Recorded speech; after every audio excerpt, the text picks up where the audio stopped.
Hey, Andrew, this is Chris at Fox 5. Can you hear me? I can. All right, great. You're coming up in just, we're going live in about 3 minutes, and you guys will be our second story, our first story, actually. Okay. All right, thank Thanks. you. Just waiting on Madeline to log in now.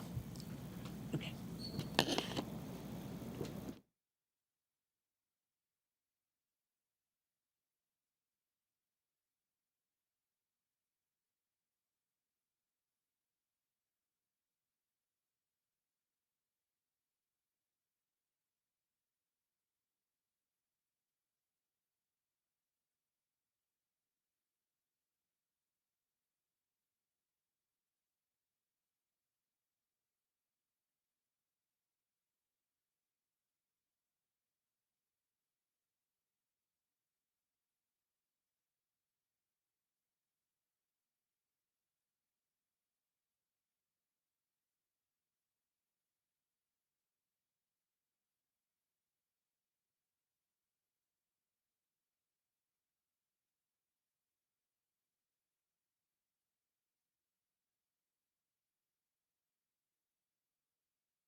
It's 9 o'clock on this Thursday, Friday Eve. I know. I Friday. know it's Wednesday. I Friday was Eve. my mic. What day Oh, is it, man. Mike? Almost.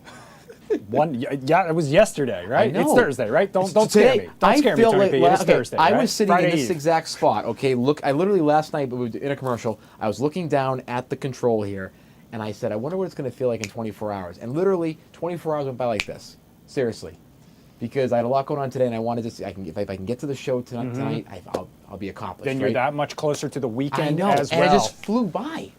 That's great. That's the like, best case scenario. I mean, I feel like I was just here last night, and I was. They say for parenthood, and obviously Yeah. I am only I have 8 weeks of experience. Yes. But Very, what, very what large everyone resume. has said, and Matt Damon kind of summed it up great in a recent interview that he did. But they say that the days are long, the years are fast. Yes. You know what I mean? like that. Because, when you're waking up in the middle of the night type of a thing, it can feel like a long, long day sometimes. Right. Oh, totally. But, it's like it never. It but at the same drags time, on. it's been 8 weeks, and I can't believe it. It feels like I blink, and that's what it is. And so, Let me ask you something. crazy, crazy, crazy. What has been the thing that surprised you the most of fatherhood in 8 weeks? That's a great question. Ooh. I See, that's how I know that's a good question. When you, I I've feel joked good when about that I've happens. joked about this, but babies fart a lot. babies fart a lot. Are we all going right? back to that? I God. was just, The I feel days like- last night, I feel farting like tonight. I feel like my guy friends didn't tell me how hilarious babies can be when they're just constantly ripping farts. And so, someday my 8-week-old daughter will look back at this and be like, Dad, why are you putting my business out there like that? But here we are. See, the sad thing is This now the it's all Live Zone exists. It all Primetime. exists forever now. Let's just establish that. This is the Live Yes. Zone Primetime. That is Tony P. I am Yes. producer Chris. Thank you to everyone Not out a show there for dude wipes.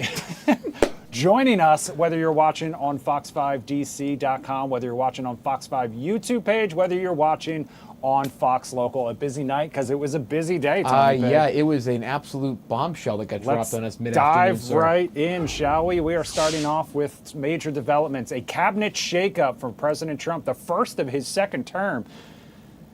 In a post on Truth Social, President Trump announced that he fired Homeland Security Secretary Kristi Noem, while at the same time giving her a new job. She's being removed after controversy surrounding ICE enforcement in Minnesota, which included the killings of 2 U.S. citizens. He is being replaced by Oklahoma Senator Mark Wayne Mullen. Afterwards, we heard from some members of Congress weighing in on this switch up. Noem has really been a disgrace to the office. I think she should have been fired a long time ago. The president decided to make a change. I've known Mark Wayne Mullen for years. I think he'll make an excellent choice.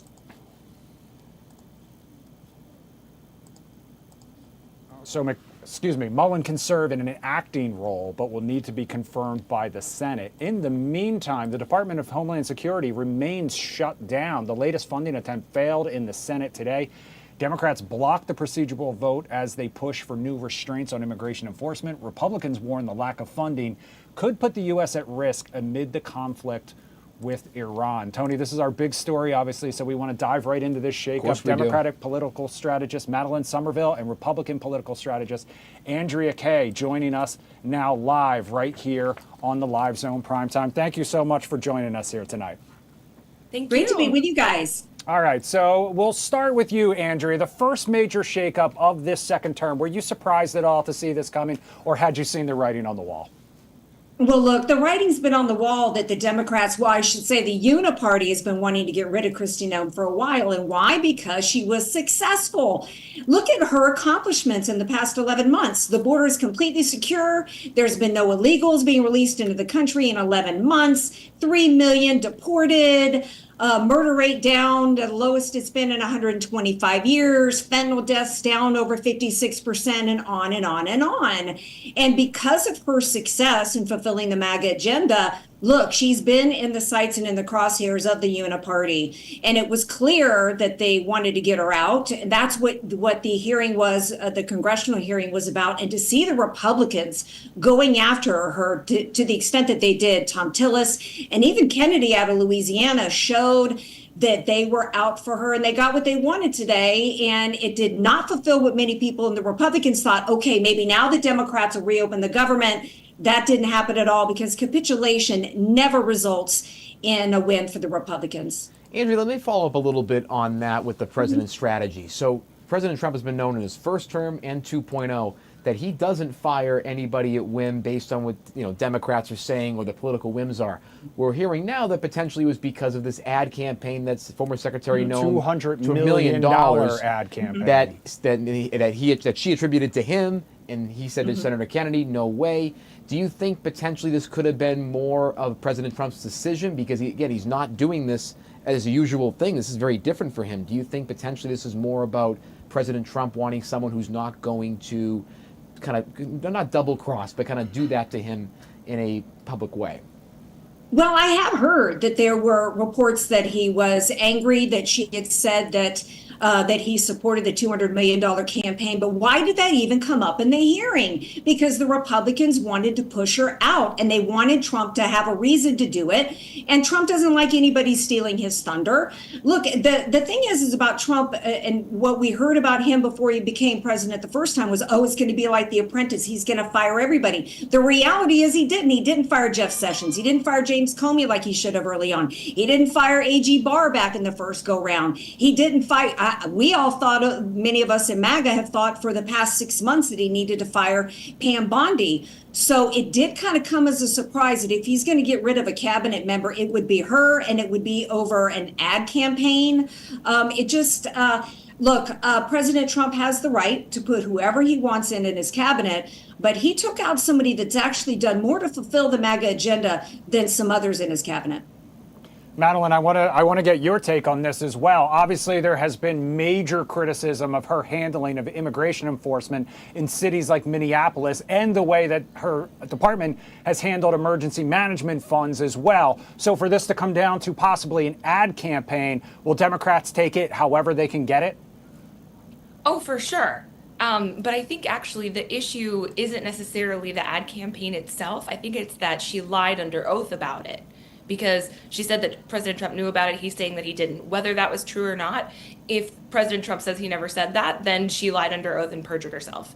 And so that's going to be a major issue, and that's enough of a reason to let her go. I personally think that I don't know if you want to call it cross-examination, that Tom Tillis did was enough to put the nail in the coffin. I think that the comparison that he gave when he talked about her handling of her dog versus how she handled ICE, where like the choices that she made in that situation and how close it was to the choices that she made at being DHS director, I think people just wouldn't be able to walk away from that. And then he had this big visual pointing at the successes of a functional DHS in emergency responses versus during her time, and it was all over the map. And so I think the visual combined with that that analogy was so successful. I think he single-handedly did enough to take her down, even without the perjury part of it. But I think she was an atrocious secretary. I think that she lied and she mischaracterized United States citizens. She put forth memos teaching ICE officers to do things that were against the law, knowingly against the law, that now a very brave whistleblower has come out and admitted. And she was at the helm for all of that. And she couldn't answer for it. And she continues to muddle her message. And so it's good that she's being reassigned to a different place. Madeline, let me ask you this about the strategy for Democrats going into this confirmation process for Senator Markwayne Mullin. As we know from last time when Kirsten Noem was confirmed, you had 7 Democrats join Republicans to confirm her. Do you see the strategy changing this time with what's happened in Minneapolis and with ICE tactics, or do you see some Democrats maybe looking into Markwayne Mullin as a viable potential successor? I mean, I think he could be a viable successor. I think they could get 8 Democrats to vote for him. I mean, obviously my politics and his are quite different, but I've seen how he interacts with people, and he seems like he gets along with a lot of people. And I made the joke earlier, like Christine Noem wears a cowboy hat, and Markwayne Mullin wears a cowboy hat. And so President Trump obviously has an archetype in his mind of what the DHS secretary is supposed to look like. But I think the Democrats will be able to get behind him because he's smart. He's been on the Intelligence Committee for a while. It's not like he doesn't have any experience. I mean, in his personal life and work, he didn't do this, but he has been on the Intelligence Committee for a while. He at least knows what he's doing. My Beagle knows more than Christine Noem did about being the DHS secretary. So I'm just happy she's gone. Andrea, do you see Markwayne Mullin continuing in your opinion, successes that Kristi Noem had? Well, I don't know. I don't know who decided to recommend Markwayne Mullin, who we need as a consistent conservative vote in the Senate. What's the strategy behind pulling somebody out who's a senator right now? Look, the number one priority for MAGA right now, as of this moment, is to get the SAVE Act passed, not to replace Kristi Noem, who's done a great job in terms of fulfilling the MAGA agenda, which, by the way, had to do with Trump was elected to not just secure the border, but to do mass deportations. And she was in the process of fulfilling that agenda. So I don't really know Markwayne Mullin's. She was at least governor of a state. He was a congressperson for many years and then a senator. I don't know what his record is to support that he should be the next secretary for Homeland Security. Andrea, do you see some of the moves from President Trump, whether it be with Iran, for example, or with this move today with Kristi Noem, some of the issues with Pam Bondi and the Epstein files? It's been in succession, a lot of these type of moves where it's seemingly he's kind of poking at his own MAGA base that really is, whether the Epstein files or things, anti-war. Do you sense that the president needs to make a potential shift now and as the midterms get here so that he can preserve that base? Or do you think with all of these things, the base will still show up for him in the midterms? Look, the base understands that the president can do a lot of different things at different times. When it comes to the Epstein files, the debacle that went along with that was involving Pam Bondi with her Bindergate. It's one of the reasons why the MAGA base wanted her gone. We wanted full transparency of the Epstein files, and we didn't like how she handled it. If we put that on Pam Bondi, President Trump wanted full transparency there. When it comes to the attack on Iran, there's absolutely nothing that's not MAGA about that, unless you're, part of the woke right wing of the party. This is about peace through strength. MAGA has never been a party or a movement that was about not holding some regime or some organization or some group or some terrorist outfit accountable for killing thousands of Americans. Look, Americans supported the military going around the world to find Al-Qaeda and Osama bin Laden and kill them for killing thousands of Americans. And this is no different. And President Trump is not putting boots on the ground. He's using the air power and the might of the military to finally, after 47 years, do what was much needed many years ago, and that's take out the regime.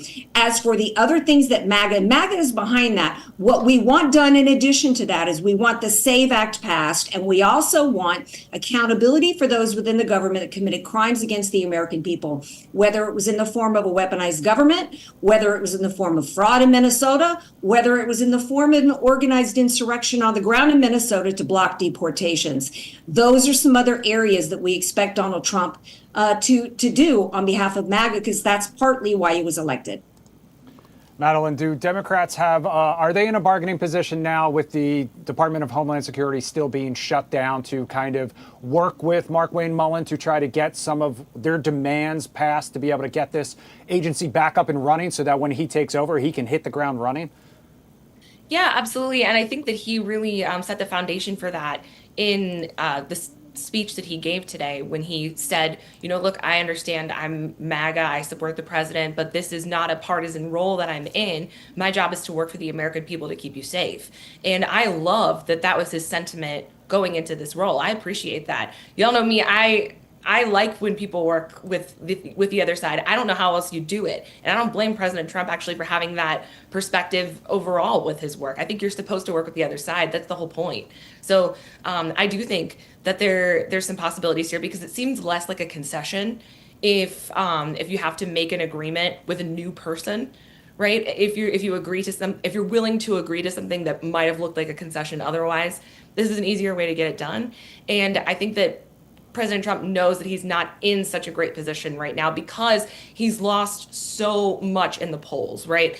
He is down so many points on immigration. This was his best issue. Even if Kristi Noem has accomplished a tremendous amount of the goals that MAGA had for immigration, it was the way that it was being done that people didn't like.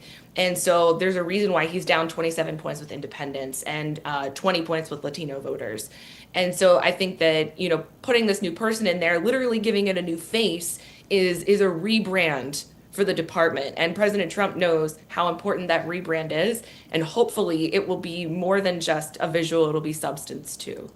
Madeline, what do you think Democrats as a whole expect from, whether it be Markwayne Mullin's kind of administration of Homeland Security? Do you think that they expect more of the same, or maybe potentially more of just a better operational type of design to all these programs?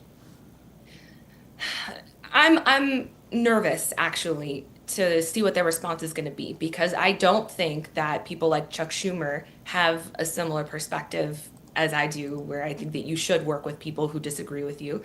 He seems to be stonewalling people at times when it doesn't make sense to do so. The Democratic base does love when they're putting up a fight, but they also want you to fight smart. So I hope that he's not going to stonewall him if Markwayne Mullin is going to work for the American people in general. Look, I mean, he's a smart guy. It would be different if he weren't at least somewhat qualified. Anything is a step up at this point. So if they don't work with him, then they can't really show good faith. And it wouldn't look good for Democrats in general. I know that the Democratic base loves the fight. I get it. But again, fight smart. And Andrea, like, do you think that this battle with Kristi Noem and her tenure, it was tenuous? There was the battle with Stephen Miller, things of that nature. What do you see as Kristi Noem's future? This is one of the things that was talked about today. It was kind of the political funeral potentially for her. Do you see Kristi Noem being able to maintain her reputation in the MAGA base, not just for 2026, but for 2028? Well, yeah, because within the MAGA base, we think that she did a great job, and we don't feel like it was her fault what happened in the chaos on the ground in Minneapolis. And we felt like President Trump should have actually invoked the Insurrection Act. We had an administration in the governor in Minnesota who his administration was a part of organizing an insurrection on the ground that unleashed people to intentionally obstruct official law enforcement operations. And it was not Kristi Noem's. She didn't orchestrate that chaos, and she's been hung for it. In fact, President Trump needed to support our ICE officers on the ground more than what was done. And again, I've already listed out a lot of her accomplishments at Homeland Security. So I think going forward, we don't really know what this position is that she's going to be working with Marco Rubio and I think they made it up.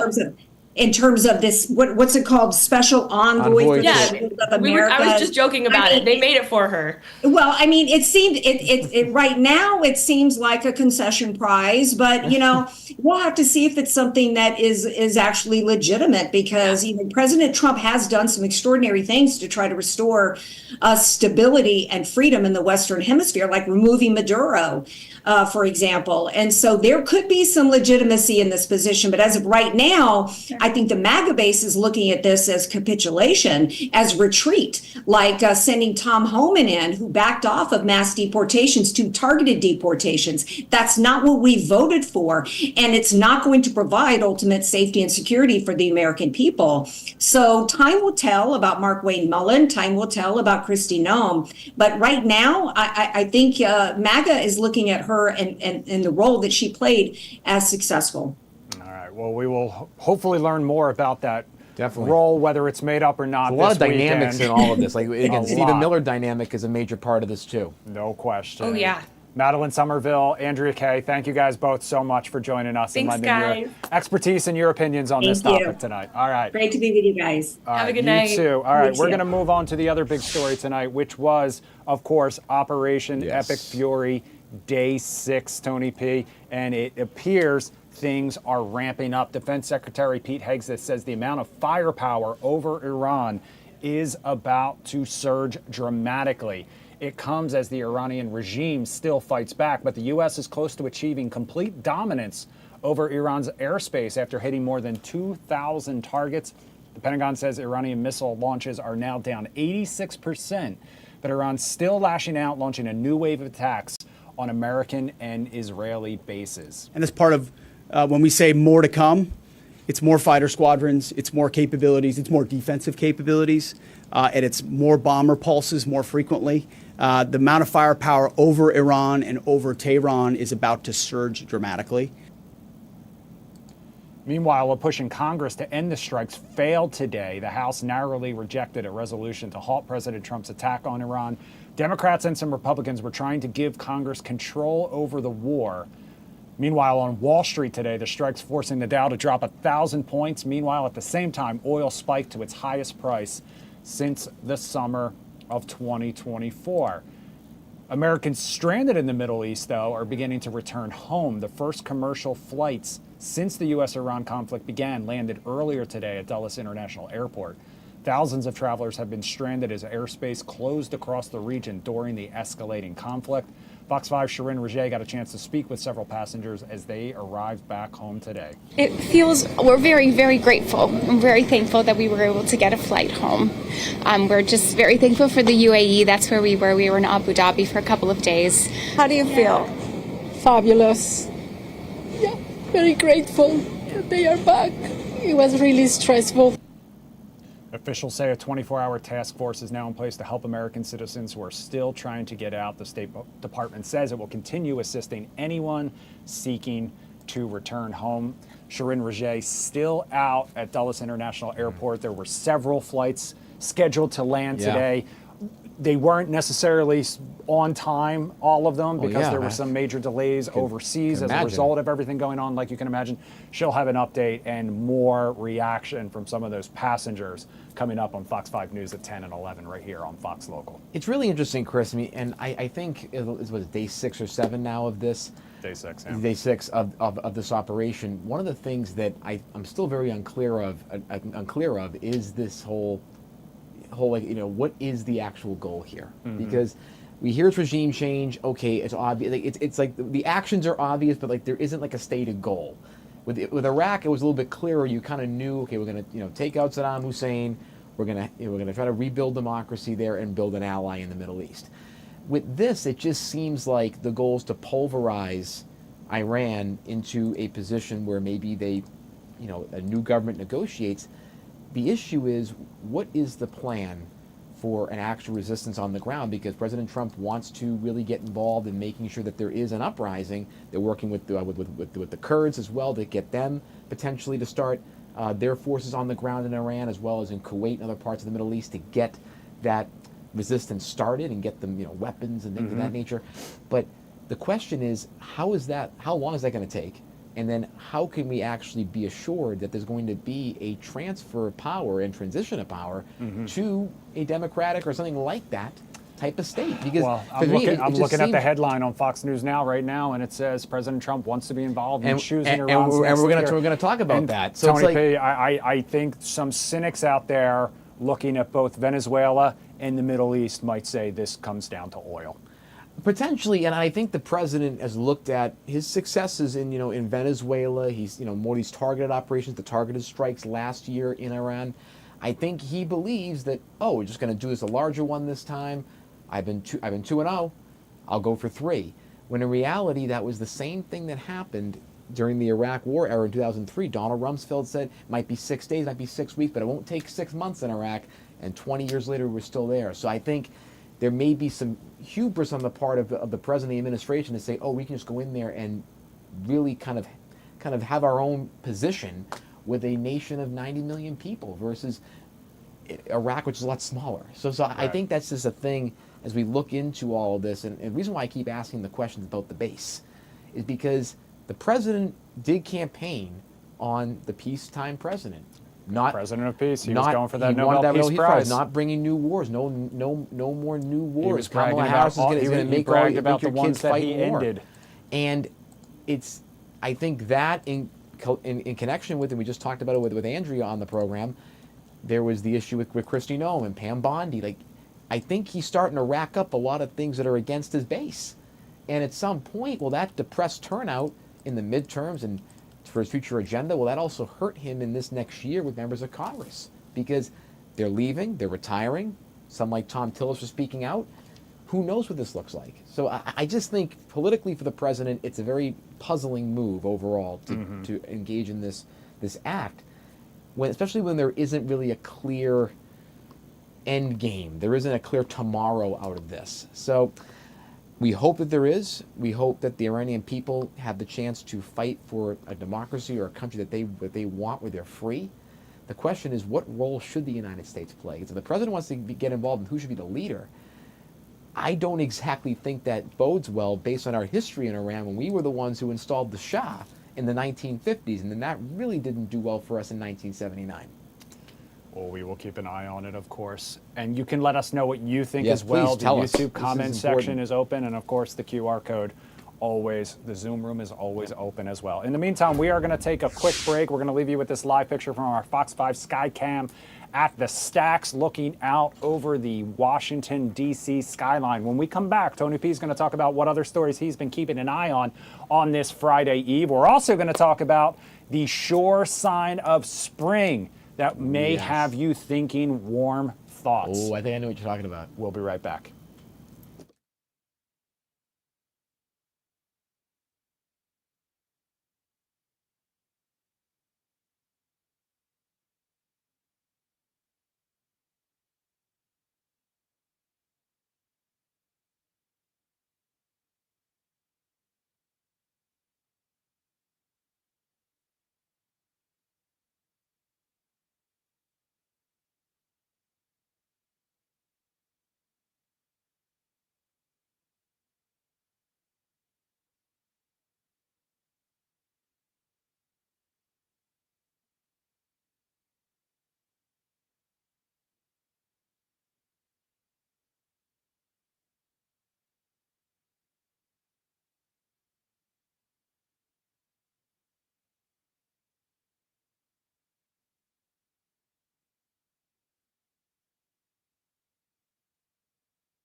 All right, welcome back to the Live Zone Primetime on this Thursday night. Tony P., we have been talking about what a long, cold winter it has been.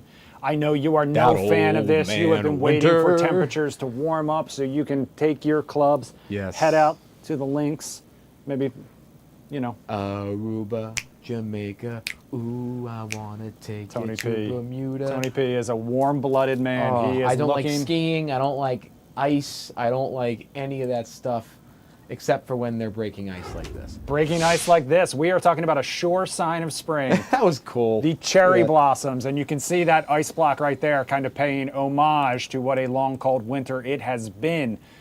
Peak bloom for DC's cherry blossoms projected to be less than a month away, so something to look forward to. The National Park Service estimates so cool. Look at peak that. bloom will be between March 29th and April 1st. No April Fool joke there. NPS Superintendent Kevin Grease read the date on a card he pulled out of an ice sculpture. Like I said, a nod to DC's unusually cold winter. He also announced more than 400 new trees will be planted around the mall and the tidal basin. That includes a fan favorite making a comeback. We took graphs off Stumpy, and now Stumpy has descendants. Yes. The National Arboretum has nurtured those descendants, and when they're ready, we feel this year, we'll be planting them back out at the tidal basin. Stumpy's got some descendants, Tony P. Isn't that Stumpy. a sentence you never imagined you would hear? I mean, trees, listen, trees are organisms. They have siblings. That's I true. mean, Stumpy same as became a us. crowd favorite before it was removed back in 2024. Its graphs will live on. The festival begins March 20th and runs through April 12th. Tony P., as the a tourists are coming. content person, I have to ask, Yes. do you go down to the tidal basin? Do All you right. like to go see the trees? Well- or do you avoid it like the plague? Well, I have an interesting story. So my second year here, we did an interesting. I had an ad campaign. I do ads, of course, for content with Dunkin' Donuts, and we did literally they had cherry blossom donuts at Dunkin'. I went and got them, and I gave them out to people on the tidal basin with all the tourists. And That's we did amazing. a couple I love interview that. questions about your first time here, traveling questions about all that stuff, right? And it was a lot of fun. So that was my first experience. I went back again last year, and then I said to myself, you know what? I can't deal with these tourists. I can't. Not only that, I can't deal with how many cars are like parked and have their hazards on. Yeah, There's a lot I of will gridlock, just- the honking of Listen, horns. I can't deal with that. Listen, that residual stuff is the worst. Randy Clark and Wilmata will tell you Metro is the way to go. Do not drive. There is Please. no parking. There is no great spot Listen to Randy. to pull over or do anything like that. However, even still, Tony P., the closest Metro stop, it's still a little bit of a hike. Oh, go for a Right? walk. It's still a Hey, little bit of a hike. you I'm know just what? saying. Yeah, but if you got we've been kids, you got a hibernating. stroller and you got bags and all that kind of stuff. I'm right, just saying, all right. it's not the most convenient. Well, you can thing in the Uber. world. I used to live down in Southwest DC, and my route home was down Ohio, Rock Yeah, Creek Ohio, Park to yeah. Ohio Drive to Independence, and it was the worst. It's awful. The worst. I mean, my commute home, and it was the middle of the afternoon because I was doing the morning show. Oh my God, it probably tripled or quadrupled Even in the during that, afternoon? Wow. during that period of whenever it was. I also had to deal with the occasional tourist who did not know that those are reversible lanes on Rock Creek Park, and so sometimes you would have that sort of instance where somebody would try to make a turn onto a road that was one way out. Anyway, I could talk Oh about my- this for hours. See, Tony that's P., why I don't drive in let's DC, talk my about what friend. else you've been keeping an eye on this Well, afternoon. I'll tell you, and the first story will be a quick one because we kind of alluded to that. President Donald Trump is weighing in on Iran's leadership following the death of Supreme Leader Ayatollah Ali Khamenei during a joint U.S. and Israeli military operation. President Trump said the United States should have a role in shaping what comes next in Iran and argued the country's next leader should be someone capable of stabilizing the region, unquote. Iran is currently being governed by an interim leadership council while the country's assembly of experts begins the process of selecting a new supreme leader. And President Trump did say that he is against the former Ayatollah's son being allowed into that role. So a lot of potential intervention from the United States on that leadership battle. President Trump is also pressuring Israeli leadership to pardon Prime Minister Benjamin Netanyahu so he can focus fully on the war with Iran. Trump said Israeli President Isaac Herzog should grant clemency, arguing Netanyahu should not be distracted by his ongoing corruption trial, while Israel is engaged in a major regional conflict. Netanyahu is currently on trial in Israel for charges of bribery, fraud, and breach of trust tied to several corruption cases that have been moving through the courts for years. Back in the United States, a coalition of 20 states today filed lawsuits challenging new tariffs imposed by the Trump administration. Attorneys general argue that tariffs will increase costs for consumers and businesses, and say the administration is attempting to sidestep limits on presidential tariff authority after previously losing a related dispute at the Supreme Court this month. The legal challenge is expected to trigger a major court fight over the executive power around trade. On Capitol Hill, Republican leaders are urging Texas Congressman Tony Gonzalez to end his re-election campaign as an ethics investigation moves forward. House Speaker Mike Johnson and Majority Leader Steve Scalise and other GOP leaders issued a joint statement calling on Gonzalez to withdraw after he acknowledged a relationship with a former congressional aide. The matter is now under review by the House Office of Congressional Conduct and comes as Gonzalez faces a competitive Republican primary in Texas' 23rd District. In Florida politics, Lev Parnas, a former associate of Rudy Giuliani who later became a key witness during the first Trump impeachment investigation, has launched a campaign for Congress today. Parnas is running as a Democrat and says his campaign will focus on government accountability and his role in revealing the Ukraine pressure campaign that led to Trump's 2019 impeachment in the House of Representatives. He is also the father of social media news personality Aaron Parnas. You've probably seen him on a lot of your TikTok feeds these days. Lawmakers are also considering legislation today that would create a National Weather Safety Review Board. We talked about this with FEMA and other things. The proposed independent panel would be modeled after the National Transportation Safety Board and would investigate major disasters including hurricanes, floods, wildfires, and severe winter storms. Supporters say the goal is to identify failures in forecasting and emergency response and to improve preparation for further disasters. I love that idea, by the way. I think it's long overdue. In health and business today, pharmaceutical giant Eli Lilly has announced a new initiative designed to expand employer insurance coverage for obesity medications, including its widely used weight loss drugs, GLP-1s. The program is aimed at helping companies add coverage for treatments that are often excluded from health plans because of cost, even as demand for the medications continue to surge. In technology and entertainment, Netflix is expanding its push into artificial intelligence after acquiring an AI company connected to actor and filmmaker Ben Affleck. The move reflects the streaming company's broader effort to integrate AI tools into film and television production, including editing, visual effects, and other parts of the creative process. In celebrity news, Britney Spears was arrested on suspicion of DUI in Ventura County, California yesterday, as authorities say Spears was taken into custody late Wednesday night, booked and later released. Police also transported her to a hospital for a blood draw to determine her blood alcohol level as part of the investigation. And finally, television host Savannah Guthrie, of course, been praying for her as the search for her mother, Nancy Guthrie, continues. She briefly returned today to the set of the Today Show this week for the first time since her mother's disappearance. Guthrie stopped by the studio to thank colleagues and the show's staff for their support during the search for her mother and to reassure viewers she plans to return once the situation with her family stabilizes. She's remained off the air while authorities are continuing to investigate Nancy Guthrie's disappearance. And of course, we pray 1,000 times over for Nancy Guthrie and her safe return. But I mean, it's one of the things that was talked about for the last couple of weeks was what is the future Whether or not of she Today's would Show. come And back, some people yeah. were saying she was not going to be part of it. She would eventually retire after this or pursue a different path after this, just tragic and horrendous occasion for her and her family. But it seems like she'll be coming back, and that's really wonderful because she's a great presence on the air and someone that we need right now. Tony, I want to go back to the story you mentioned about Netflix. Yes. What's very interesting to me about this AI thing that they just purchased is it's ties to Ben Affleck, Yes. who has a very nuanced take on His takes on AI Rogan, and also yes. its role in Hollywood. He also is a fierce advocate for filmmakers and Yeah. writers and obviously the human process in all of this too. Of course. And so, I do find it really interesting that whatever his ties are to this project, that it ensures that AI won't be used to replace humans when it comes to creating movies and TV shows and Yeah. scripts and things like that. So Well, yeah, I agree with do you. find that very interesting. And obviously Netflix, I don't want to say missed out on, but chose to walk away from that deal with Yeah, Warner and- Brothers and HBO Max, and now pivoted to this investment.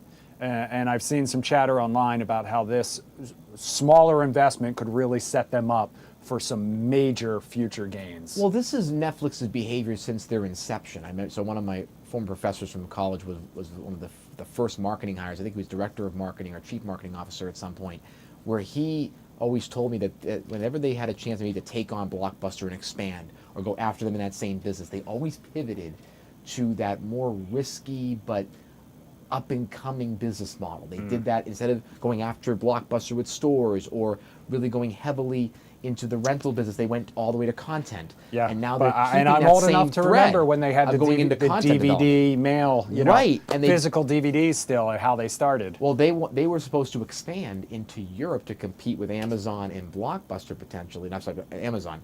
Blockbuster was already out of the picture then, but compete with Amazon. But they pulled back and decided to put more into original content and to becoming the streaming platform, and they won that. So I think they're just picking up the same pieces and just doing it for a different era, right? And just keeping that same mantra, as my old professor used to say.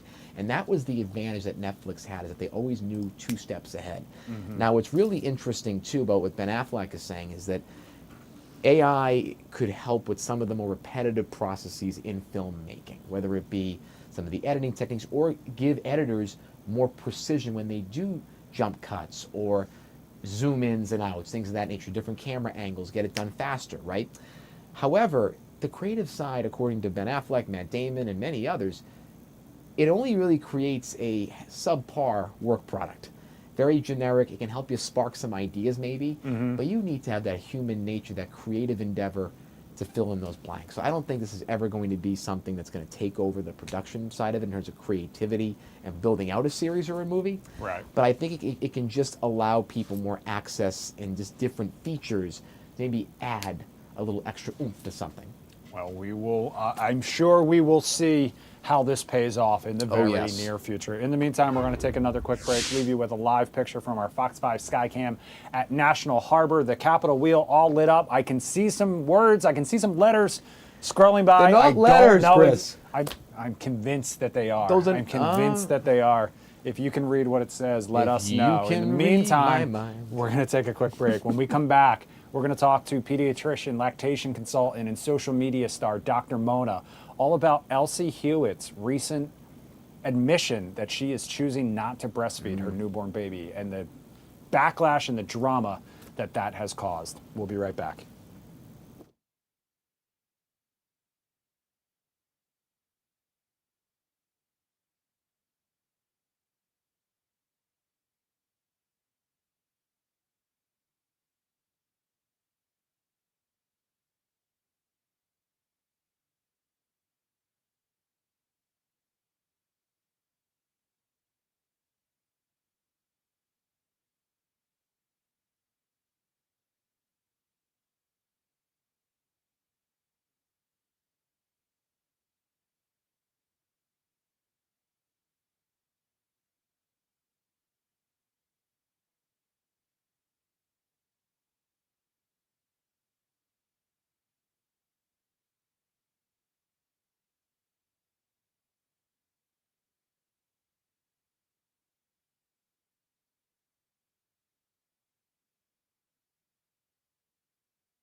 All right, welcome back to the Live Zone Prime Time on this Friday Eve, Tony Yes. P. I'm so My hair's a little psyched flat that it's today. Friday Eve. Your hair's well. I gotta poof it a little bit. Mine's a Usually, little thinner.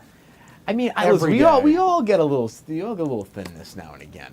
Well, anyway, model Elsie Yes. Hewitt is opening up about life as a mom. Tony P, this is a story that hits close to home for me as a new parent. Yes. Obviously, though, I need to preface the fact that very I am important for a not lot a of mothers out mom. there, too. You know, I'm not a mom, but we are talking about moms, and I went to an expert about this because model Elsie Hewitt is opening up about life as a new mom. If you're not familiar with her, she is Pete Davidson's girlfriend, and they just had a baby together at the end of December. She's getting a lot of attention online for it, and it's because of this article that she wrote that is published on, I need to pull it up for you. She published it in Elle, and it's about her decision not to breastfeed and the complex guilt that she feels as a result. It's an issue that hits close to home for a lot of new moms, nursing or not. It got a lot of attention on social media as a result. So I talked to pediatrician, lactation consultant, and social media star Dr. Mona, aka Peds Doc Talk, all about it. Take a listen.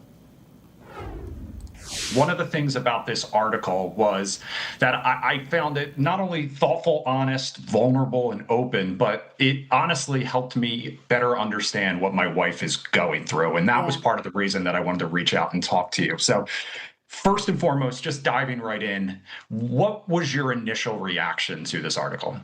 I think one of the biggest things that I thought was we need to have more conversations about a mother's choice on how they feed their baby. You know, I think what has happened is that feeding has become a moral issue when in reality it's a health and family decision, right? There's so much that goes into that process, whether you choose to breastfeed, whether you choose to give formula, a combination.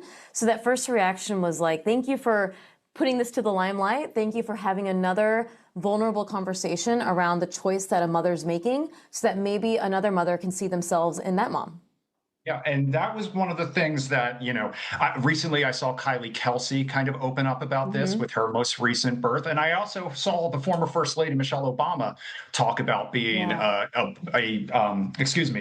formula-fed baby. So it was one of those things that I didn't know whether people have just started talking about this more openly, or it's the sort of thing that now that I'm kind of in the weeds of this, that I'm noticing people talk about more. Which do you think it is? Yeah, I think the conversation about whether we're going to use breast milk or formula has been around for a long time. The Fed is Best campaign was something that was created in the 2000s, early 2000s.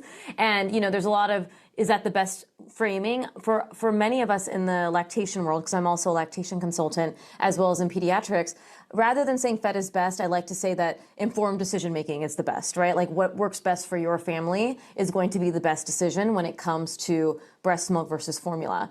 And I think why we're seeing a rise in this is social media is helping, right? We have a lot more conversations around this topic, and a lot of celebrities are becoming mothers, right? People in our generation that may have grown up with a lot of that stigma surrounding how they got pregnant, whether they used a surrogate, whether they did IVF, or how they're feeding their baby, they're now voicing that. And so the conversations are happening a lot more because I think this new generation of moms is very interested in sharing their reality, whether it's for their own ability to feel better about their decisions, or if it's to help other moms feel more seen. I think they serve two purposes when we share stories like this.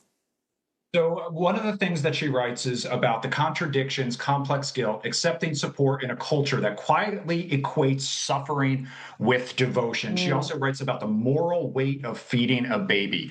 Where does that, accepting the idea that suffering equals devotion and this moral weight assigned to different methods of feeding a baby, where is that societal? Is that social media? Is that previous generations kind of suffering in silence type of a thing?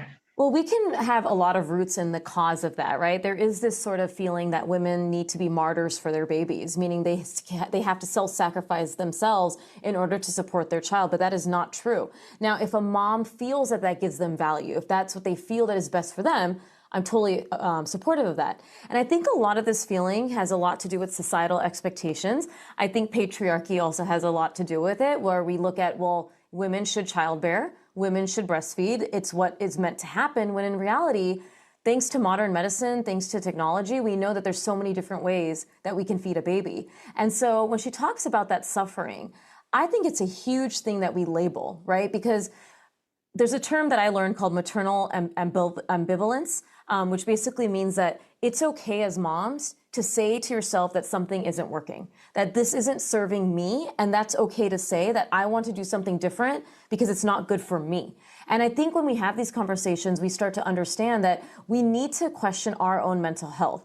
There is a balance as to how much breastfeeding can impact someone's mental health. For some moms, it is supportive of their mental health. They feel stronger, they feel more aligned. And for some women, like in the case of this article, and many women, it can feel like a burden. It can feel like they are constantly feeling like a cow, like feeding their baby. And it comes down to what does that mom want in that decision, right? And we can't get into a mom's head. The only thing that we can say is, how can I support you? And the whole unit includes your mental health as well. Like you just mentioned, that sort of patriarchy. And one of the things she also writes is this profound imbalance in pregnancy, labor, birth, postpartum, and beyond. Yeah. Speaking from the point of view as the partner to someone who has just gone through this, what is the best way to show that support and try to take a load off of, even if it's just recognizing whether it's a burden? I think what's so key is that before you have a baby, I think it's really important to get on the same page about your value system. And that includes the decisions that you want to make, or maybe the areas that are more gray. So for example, if a mother's pregnant, or maybe you're adopting a child or surrogacy, having the question, do you want to breastfeed or not? That's the first question. And having a conversation with your partner, who's the non-birthing partner, on what that might look like, right? That we know that the birthing partner is going to have more of the labor when it comes to breastfeeding. There's no doubt about that. But how can the non-birthing partner help? Maybe they can help settle the baby down after a feed. Maybe if the mother is pumping, they can help with cleaning pump parts. Maybe they will be the emotional support. And I would hope that the latter is always happening. And that emotional support looks like looking at your partner as well as the baby, but taking more care of your partner's needs. Hey, is this a struggle for you? Do you want to talk about it? What are you feeling right now? Meeting them where they are so that you can better support them. If you notice that the toll of breastfeeding, and I say the toll because it's physically and emotionally demanding, is taking over your partner, in a calm way saying, hey, do you know how much you love our baby? Do you know how much I notice that you love our baby? Do you feel like this is something you want to continue? Because I'm noticing that you're feeling stressed. I'm noticing that you're not getting sleep. Should we talk to maybe the pediatrician or a lactation consultant on ways to provide more balance for you? Or what do you want in this situation? I think moms, when they're in that postpartum period, they really forget to tap into themselves because everyone's so focused on the baby. Everyone's so focused on the health of the baby that we often forget to ask, hey, mom, what it is that you need to best support you, and your partner can be the best person to do that because they've known you pre and post baby. So it's funny that you say that. Not funny, but what she wrote was what's best for me and what's best for the baby did not exist on different levels or rankings. And I think it's very easy to lose sight of that sometimes. Absolutely. And I think you don't realize it until you become a mom, right? You can take the lactation courses, you can do everything. But when you have that baby in your arms, or you're dealing with maybe some postpartum blues, or maybe it's turning into postpartum depression or anxiety, it's a different experience. You know, you and a baby, your psychologies are joining together. You're now having to raise this new being in this world. And it's such a unique experience that no one else can be in your shoes. So one of the other things she wrote, and this kind of leads into what I think, in my opinion, you excel at and why I am such a big fan of what you do. Yeah. She wrote, so much of the pregnancy and postpartum content I consumed was framed as fact. I wish I had encountered content that left more room for opinion, difference, and ambivalence. That's what I want to add more of to the conversation. And what I think you do so well is kind of cutting through the noise that's out there with your page. Both what she said about that idea of all of this content out there, how can you sort of train yourself to look for the best versus the one that's going to kind of have that negative impact on you? I am a big believer that we are the company that we keep, and this includes in person and definitely online in an era where we're consuming so much educational content online, right? So the first thing is, if you are following a creator I don't care if they're a medical professional, an influencer, and they make you feel worse about yourself in any way, whether it's how you chose to feed your baby, how your house looks. If your body is telling you, I don't feel good when I consume your content, you do not owe that person a follow. You can mute them, you can unfollow them, because you got to protect your peace. And when it comes to sort of taking all this information, there is a lot of nuance, and I appreciate her saying that. Even in the whole breastfeeding discussion, a lot of the research doesn't account for socioeconomic status. It doesn't account for the fact that we're not noticing if you take a breastfed baby who is in the same socioeconomic status as a formula-fed baby in the same circumstances, same daycare experience, same, do they have a nanny? What are the genetics of the family? You're probably not going to see a higher risk of any of the claims that is in a lot of the breastfeeding research. So when someone's presenting you information, you should be looking at, is it very extreme in nature? If you don't do this, this is going to happen. You are a bad parent, da-da-da-da-da. Is it fear-based? Or is there sort of that room for, hey, I recommend breastfeeding. I think it's wonderful. It's obviously something that's so specialized to the human body, but I also recognize that it's not something that everyone wants to do or everyone's capable of doing. That is the content I want you to consume, the one that makes you feel supported.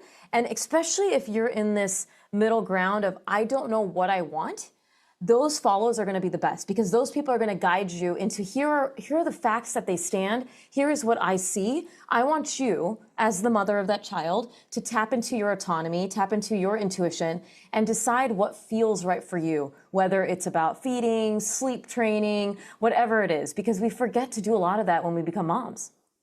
Is that kind of how you got started with your page and how it grew into the massive following that you have now? Yeah, so a lot of my intent was because I was seeing a lot of this information coming through in my office. Mothers stressed about things that they were hearing online. And in my head, having taken care of so many children and having, at that point when I started my page, I didn't have kids of my own. I would think and process rather than dismiss. And I say, is there truth to that statement, or is that a conversation of nuance, right? And I was like, we're missing the nuance in the things that are making you anxious. So I'm just seeing a generation of anxious mothers who feel like they got to check the boxes to do everything right to raise a baby. And then in reality, there are so many ways to be a good mom. There's so many ways, right? It's not, and then I think a lot of the moms got so attached to, well, this is what attachment looks like. I want my baby to feel as securely attached to me. And they've gone down that rabbit hole of like, well, then I have to do X, Y, and Z. When in reality, attachment with children is multiple moments, not one decision you make, right? Whether you sleep trained, whether you fed them breastfeeding, whether you baby wear, it's the multitude of, are you a responsive caregiver?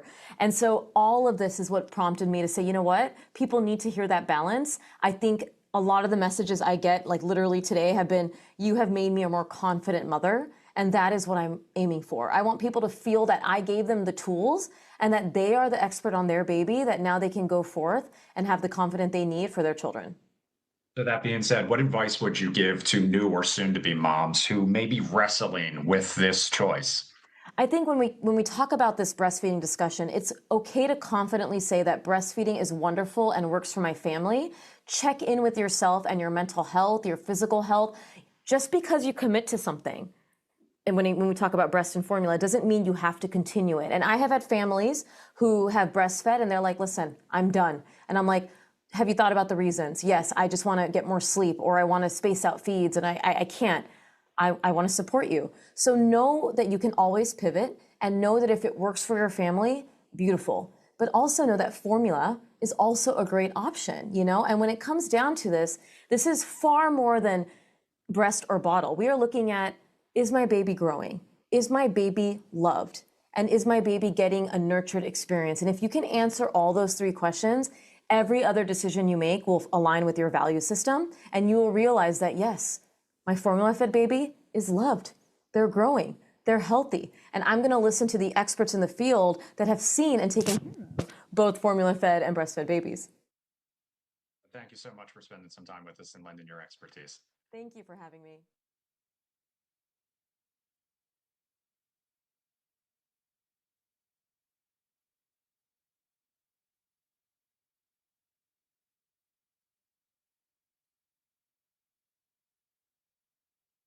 But I can't. I want to support you. So know that you can always pivot, and know that if it works for your family, beautiful.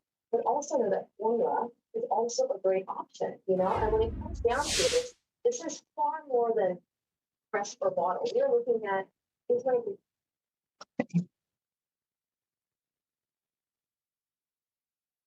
Can you hear me? Oh. I can't hear you. Can you hear me? Now you can. Now you can. Hello. I forgot to turn Okay. our mics on. So what we just said basically Yeah. was that I cannot recommend highly enough for any parents out there to follow Dr. Mona Amin on social media at PedsDocTalk, because she is such an invaluable resource for kind of cutting through the BS that's out there and helping new parents know what is normal and what is not. And I was just saying to Tony P, I joked before we launched into that conversation, Alice, and I showed her a picture of Harper Cleo, and I said, you're helping raise this child, because I send my wife your videos like 3 or 4 times a week being like, oh, maybe we should try, so she's great, and I appreciate it. So what brings you to the Live Zone Primetime, Allison? Okay, so I just wanted to weigh in on the breastfeeding situation. As you know, I have 5 children. I breastfed 4 of them. With one of them, he would not take the breast milk at all. He did not want it. It made me very sad. He was my second child. I was very young. I was 21 years old. And it made me so depressed because I felt like I was not being a good mom. I was not providing for my child. There's something that I didn't do well. And now that I'm older and I see the way that I've raised my children, I think, you know what, I did the best that I can do, but there's doubts that go into your mind when you have a new child. For one, it's new to you, so you don't know what's right or you don't know what's expected.